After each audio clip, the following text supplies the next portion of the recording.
The King of Karmapuram. Once upon a time, there lived a king in the city of Karmapuram. He had the best of man available in his courtroom for all departments.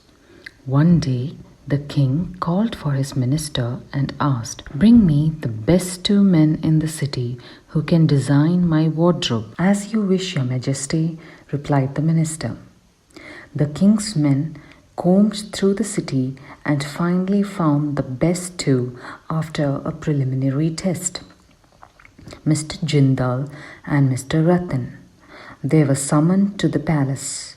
The king said, "Both of you shall be given the necessary materials along with 42 gold coins to design the costume. I shall choose the one I like most, and thereafter he shall be my costume designer." Both Mr. Jindal and Mr. Ratan bowed to the king and left home. The materials arrived at their house the very next day. There were lengths of cloth in pure silk and velvet in purple and red. Along with it came 44 gold coins. The king said very specifically 42 gold coins, thought Mr. Jindal. He asked his son Johar to count them once more. "It is 44, father," said Johar. Mr. Ratan too received 44 gold coins. He too asked his son Rehan to count and verify. As per the king's instructions, his robe is to be designed with 42 gold coins. "They must have skipped the count," said Ratan to his son. Both of them displayed their completed works in the courtroom before the king. The king selected Mr. Ratan for the post, although Jindal's work looked slightly better. A few days later, the king once again summoned his minister. "Bring me the best 2 men in the city who can lead our hunting team," the king ordered. "As you wish, your majesty," replied the minister. The king's men once again searched for the right men and finally selected Mr. Jindal's son Johar and Mr. Ratan's son Rehan after a preliminary test. They were brought to the palace before the king. "Both of you shall be given a quiver with 8 arrows. The person who hunts and brings back the prey using the least arrows shall be appointed as the lead huntsman of the palace." A day was set. Johar and Rehan went off to the forest for their hunt in their separate ways. Both of them reported back to the palace with their prey. Johar had his quiver with 7 arrows and Rehan had his quiver with all 8 arrows. The king said, "I shall speak to the both of you in private." Johar was called for first. "That's an excellent work you have put forward.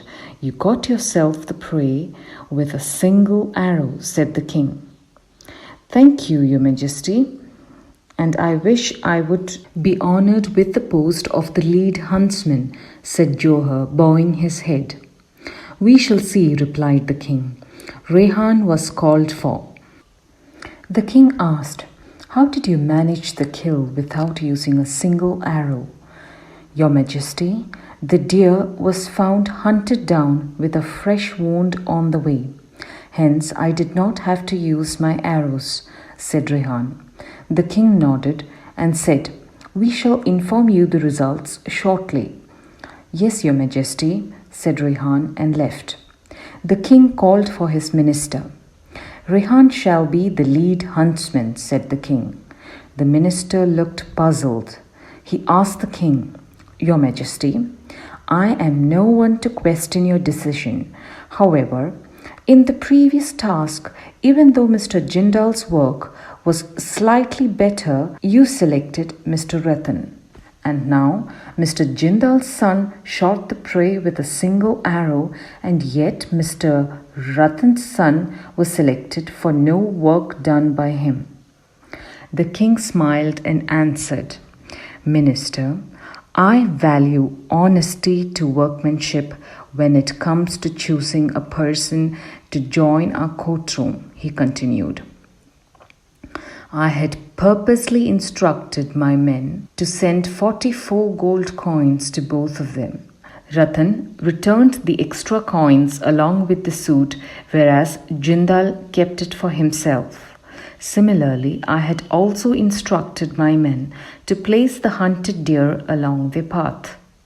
Johar, Jindal's son, disposed an arrow in order to claim the prey as his before the court, while Rehan honestly admitted the truth. The skill tests were already conducted at the preliminary stage. What I wanted to know was how honest they were. Both Rehan and Jindal learned from their father's ways. That was a real good thought, replied the minister, admiring the king's line of action. As you sow, so shall you reap, minister, said the king, and repeated, As you sow, so shall you reap. Dear little friends, I hope you liked the story. Please do subscribe the channel and click on the bell to get notified for more upcoming stories. Thank you.